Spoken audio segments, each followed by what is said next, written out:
In this video, we'll explore how to set up Google Maps for your listings in AuctionWorx 3.6. Let's see how we can enable this. Navigate to Admin Control Panel, Site Preferences Display. In the Google Maps section, toggle the option to enable Google Maps. Enter your Google Maps API key in the provided field.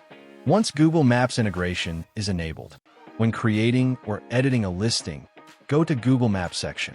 Enter location information and map address and click Preview Map. Note the location will be saved based on the map address only and does not update based on change in the map position. Save changes. And now we can see the Google Maps is rendered on the listing details page. Thank you for watching.